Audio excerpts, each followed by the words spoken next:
Pencabutan status pemberlakuan pembatasan kegiatan masyarakat atau PPKM diyakini dapat meningkatkan konsumsi masyarakat dan juga bisa mempercepat pemulihan ekonomi, terutama pada sektor retail. Namun pencabutan PPKM ini juga berpotensi meningkatkan resiko penyebaran COVID-19.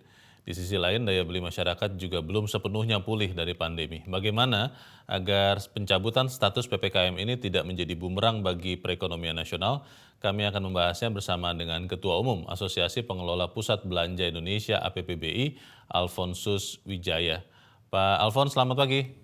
Selamat pagi, Mas. Ya, Apa kabar? Pak, Sehat-sehat. sehat-sehat. Selamat tahun Selamat baru. tahun baru juga. Pak Alfons, Ya. sesuatu yang memang menggembirakan ketika status PPKM itu dicabut, tetapi beberapa orang juga masih agak was-was karena sebetulnya kita belum benar-benar bebas dari COVID-19.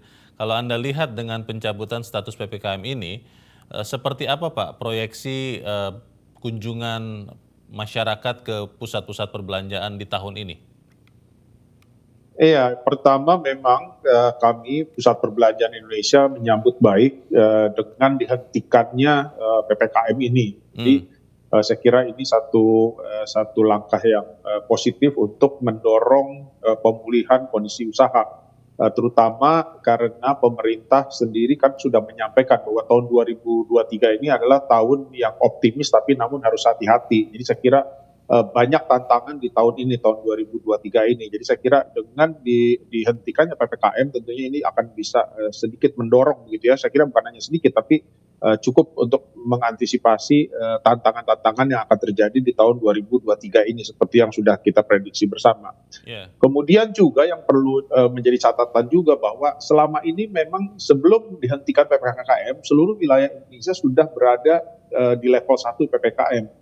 Yang artinya operasional pusat perbelanjaan sudah boleh 100%. Jadi saya kira sebetulnya tidak terlalu banyak perbedaan begitu ya antara level 1 dengan sekarang sudah dihentikannya PPKM. Hanya saja memang dari sisi kapasitas saya kira sudah sejak level 1 sudah 100% begitu. Nah, kami mencatat bahwa sebetulnya tidak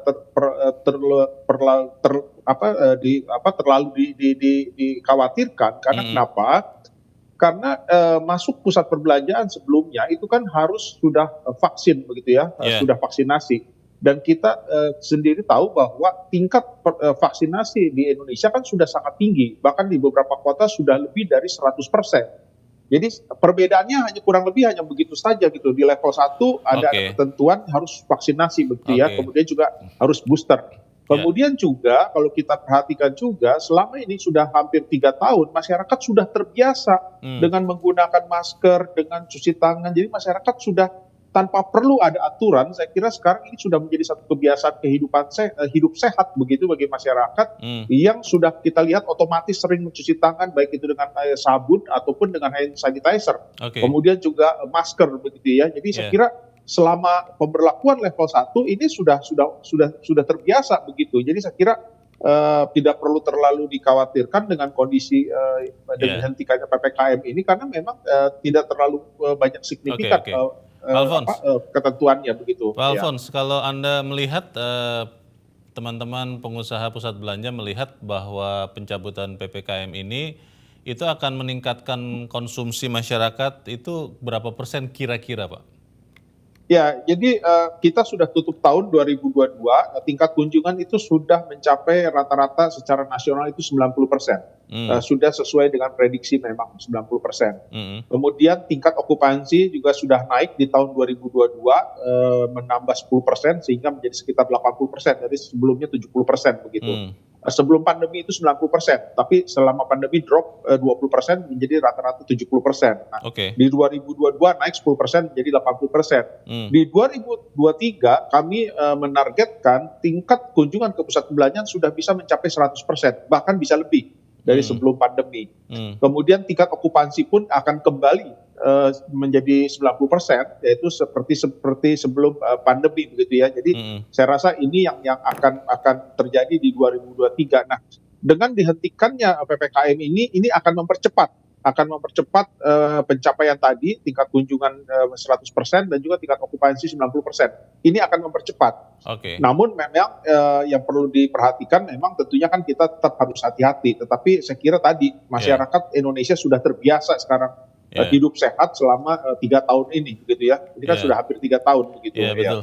Walaupun memang tetap kalau saya merasa Pak Alphonse di beberapa pusat belanja bahkan besar Pak di Jakarta, ketika saya datang itu tidak lagi diingatkan oleh security untuk menggunakan masker dengan tepat atau untuk scan peduli lindungi yang masih ada dan masih dipakai sebetulnya. Kalau Anda melihat di pusat-pusat perbelanjaan modern memang kesadaran menggunakan prokes itu tinggi. Bagaimana dengan pusat-pusat perbelanjaan pasar-pasar rakyat Pak, tradisional? Karena kalau kita lihat bahkan sudah banyak tadi kita lihat ketika Presiden mengunjungi pasar Tanah Abang, sudah banyak sekali yang tidak pakai masker itu. Padahal kan ruangannya lebih tertutup dibandingkan mal-mal itu Pak Alphonse. Bagaimana itu Pak? Ya, jadi saya kira memang demikian. Jadi sejak beberapa waktu yang lalu, sejak diterapkannya protokol kesehatan ataupun bahkan peduli lindungi ya, protokol wajib vaksinasi, memang di pasar-pasar tradisional itu kurang tidak seketat seperti di pusat-pusat perbelanjaan kelas-kelas yang atas begitu ya. Jadi saya kira itu yang memang terjadi gitu. Nah, saya kira ini yang tetap harus menjadi PR kita semua untuk selalu mengingatkan. Meskipun sekarang sesuai dengan instruksi Menteri Dalam Negeri nomor 53 tahun 2022 bahwa protokol kesehatan dan juga protokol wajib vaksinasi ataupun pemeriksaannya yang dilakukan dengan peduli lindungi itu sifatnya kan tidak kewajiban, bukan merupakan satu keharusan lagi, tetapi didorong begitu ya. Jadi para pengelola harus bisa mendorong para pengunjung ataupun siapapun yang masuk ke pusat perbelanjaan, baik itu pegawai, pengunjung dan sebagainya, untuk selalu mengingatkan pemberlakuan protokol kesehatan ini ya. Tadi wajib masker, cuci tangan, jaga jarak dan sebagainya. Dan kemudian juga dengan peduli lindungi tadi, aplikasi peduli lindungi untuk protokol wajib vaksinasi. Jadi saya kira ini yang pengelola harus tetap. Kami asosiasi sampai dengan saat ini belum mencabut ketentuan protokol kesehatan dan juga peduli lindungi di pusat-pusat perbelanjaan. Namun sifatnya bukan merupakan satu keharusan ataupun merupakan satu kewajiban lagi, karena memang sesuai dengan instruksi Menteri Dalam Negeri yang baru terbit beberapa waktu lalu. Pak Alphonse, salah satu yang juga membuat di Tenggarai membuat kunjungan ke pusat perbelanjaan fisik berkurang adalah karena memang serbuan atau disrupsi belanja online Pak. Jadi banyak toko yang memang hanya menyetok hanya untuk dilihat oleh konsumen, tapi banyak yang berbelanja online. Dan akhirnya pusat perbelanjaan konon katanya sekarang lebih banyak diisi tempat-tempat makan, tempat-tempat kumpul. Itu tren seperti itu benar terjadi atau bagaimana Pak? Saya kira tidak sepenuhnya benar, karena kenapa? Jadi memang selama pandemi, selama 2 tahun terakhir ini, hampir 3 tahun ini, penetrasi online shopping ataupun belanja dari ini kan memang luar biasa masif begitu ya penetrasinya e-commerce ini, karena memang seakan-akan semua orang dipaksa untuk melakukan online shopping begitu ya, karena memang kan tidak boleh keluar, tidak harus diam di rumah dan sebagainya. Tetapi dengan seiring berangsurnya pembatasan-pembatasan, berakhirnya pembatasan, ini masyarakat sudah mulai kembali lagi ke pusat-pusat perbelanjaan. Jadi kalau kita lihat banyak sekali pusat-pusat perbelanjaan yang selama tahun 2022 kemarin menjelang akhir 2022 itu tingkat kunjungannya bahkan sudah lebih dari 100%. Ada beberapa pusat belanja yang ramai sekali. Itu kenapa? Karena saya kira masyarakat sudah bosan ini ya, hampir 3 tahun diam di rumah. Kan ini makhluk sosial, ini manusia ini yang perlu berinteraksi dengan sesamanya begitu secara langsung. Jadi saya kira itu yang terjadi. Jadi saya kira tidak kembali lagi normal sekarang. Online belanja, online shopping ini sekarang sudah kembali normal. Jadi sebetulnya pada saat pandemi itu terjadi lonjakan yang luar biasa ya. Jadi tadi seakan-akan dipaksa begitu. Nah sekarang ini sudah kembali normal gitu ya, karena beberapa customer banyak pelanggan-pelanggan sekarang sudah datang kembali ke pusat-pusat perbelanjaan begitu. Jadi saya kira itu yang terjadi begitu. Jadi tentunya memang kembali lagi bahwa tadi yang saya sampaikan bahwa ini yang menjadi kebutuhan utama tentunya makan, minum dan sebagainya. Tetapi itulah yang menjadi sasaran setelah mereka belanja, setelah makan, minum kemudian belanja begitu ya. Jadi saya kira ini sesuai juga dengan karakter daripada tren belanja meskipun bukan pandemi begitu ya. Jadi menjelang hari raya biasanya yang non makanan dan minuman itu yang akan diserbu oleh Pak pengunjung, Alphonse, pelanggan begitu. apakah bergairahnya pusat belanja ini merata, Pak? Karena kalau bicara di Jakarta misalnya, kemarin saya baru ke sebuah pusat perbelanjaan di kawasan tengah-tengah ini, Pak, di Sudirman, di kawasan Semanggi, itu sepi, Pak, baik pengunjung maupun tenannya. Apakah kemudian kegairahan ini merata atau memang hanya di pusat-pusat yang menarik minat baik tenan maupun konsumen? Ya, saya kira memang benar, tidak bisa dipungkiri bahwa ada beberapa pusat perbelanjaan yang masih sepi begitu ya, bahkan sepi sekali begitu. Jadi itu yang terjadi. Tetapi ini bukan akibat daripada pandemi ataupun pasca pandemi begitu ya. Ini lebih karena terjadi perubahan tren daripada masyarakat, tren belanja masyarakat yang mana tidak bisa direspon oleh pusat-pusat perbelanjaan ini. Jadi ataupun mereka terlambat merespon perubahan-perubahan. Jadi memang bertepatan saja dengan kondisi pandemi, bukan karena pandeminya ya?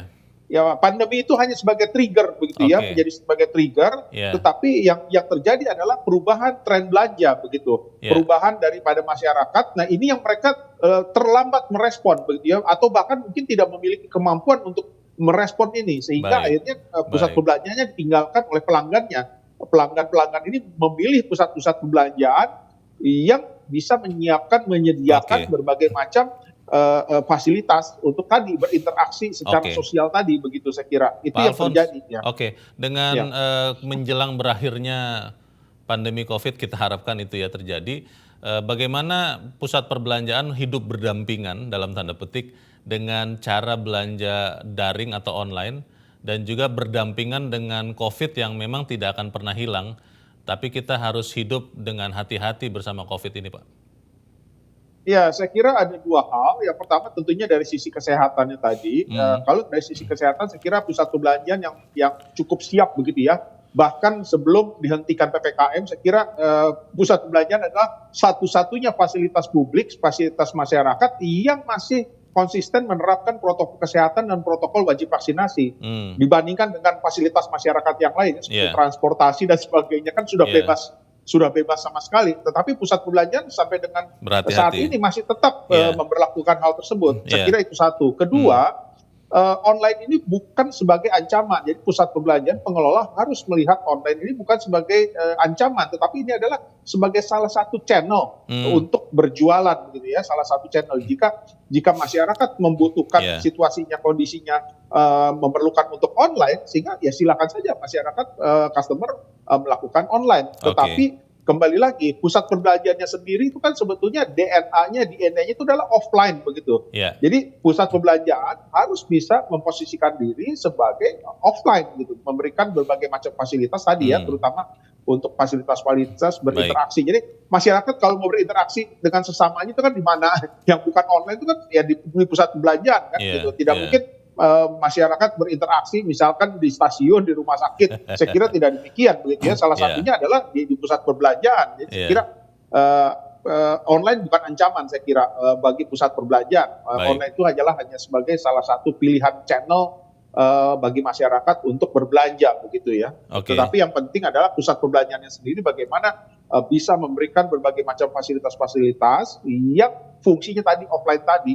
Jangan bertarung justru kalau menurut saya. Kalau bertarung ya pasti kalah. Karena kan online itu kan memang sudah dibangun, didesain memang marketplace itu untuk online. Sedangkan pusat perbelanjaan itu kan didesain, dibangun, ya jelas-jelas DNA-nya itu kan offline begitu.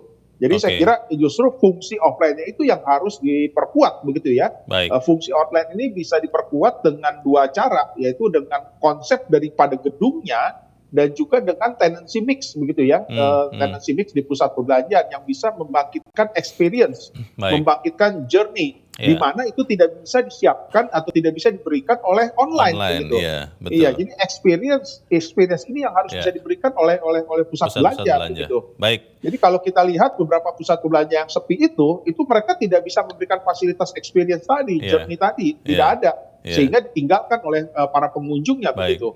Sebagai kodratnya manusia makhluk sosial, jadi ingin bertemu dengan orang secara fisik. dan itu yang akan disambut oleh pusat belanja. Baik, Betul. kita harapkan supaya kemudian tidak terulang lagi ya kasus Omikron ya Pak Alphonse ya. Iya, Karena mudah-mudahan jangan sampai terjadi. iya, Tapi saya dan kira kembali lagi masyarakat sekarang sudah 3 tahun sudah terbiasa saya kira. terbiasa untuk Iya, tanpa menerapkan perlu prokes. Baik, tanpa perlu disuruh oke. mereka sudah terbiasa ya. Sukses untuk bisnisnya Pak Alphonsus Terima Wijaya, kasih. Terima Ketua kasih Umum Mas. APBBI. Terima kasih Pak sudah mencerahkan kami pagi ini. Selamat pagi Pak Alphonse. Selamat pagi.